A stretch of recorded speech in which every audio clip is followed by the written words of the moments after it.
श्रावण मास में करें भगवान शंकर की आराधना। श्रावण मास को चतुर्मास का परम पुण्य मास कहा जाता है। श्रावण मास में शिव की आराधना विशेष फलदायी मानी गई है।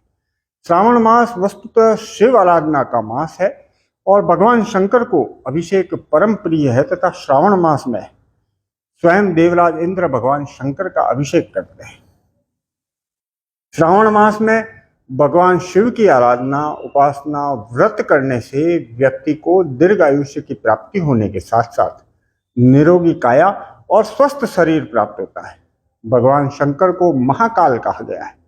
दीर्घ आयु व्यक्ति को भगवान शंकर की कृपा से ही प्राप्त होती है। इसके अतिरिक्त चंद्र भगवान शंकर को परम प्रिय है और उन्हें चंद्रमौलेश्वर के नाम से भी संबोधित किया जाता है।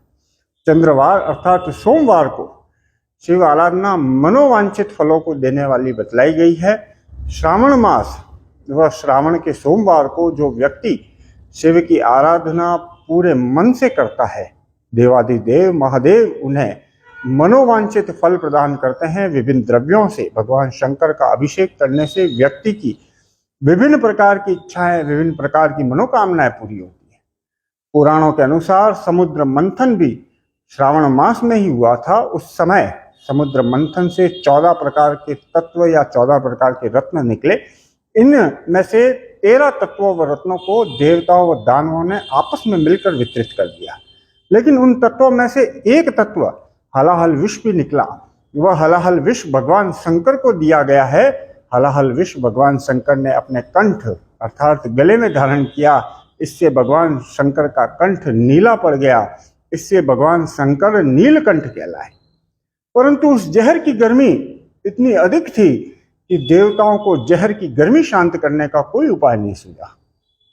इस पर शीतलतादायक चंद्रमा को शिव शंकर ने मस्तक पर धारण किया तथा भगवान शंकर के मस्तक पर ही गंगा को अवतरित किया गया।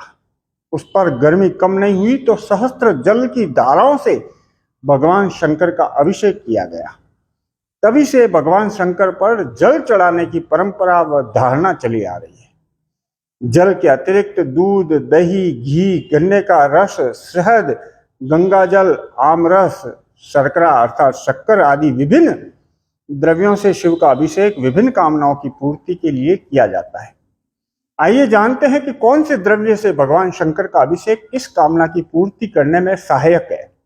जल से शिव का अभिषेक करने से व्यक्ति को दीर्घ आयु की प्राप्ति होती है तथा विघ्नों का नाश होता है। दूध से अभिषेक करने पर स्वस्थ शरीर व निरोगी काया प्राप्त होती है। गन्ने के रस, इक्षु रस से शिव जी का अभिषेक करने पर लक्ष्मी जी की कृपा प्राप्त होती है तथा व्यक्ति सुसंपन्न होता है।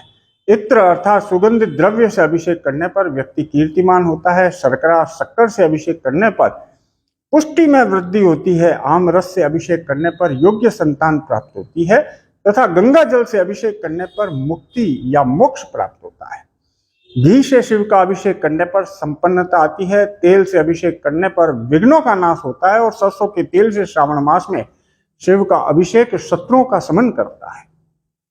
इस प्रकार विभिन्न कामनाओं की पूर्ति में श्रावण मास में शिव की आराधना, उपासना फलदायी कही गई है। व्यक्ति पूरी निष्ठा, भक्ति भाव व आस्था के साथ श्रावण मास में शिव जी का पूजन करता है तो वह निश्चय ही अभिष्ट को पाता है। इसमें कोई संशय, कोई दो राय नहीं है।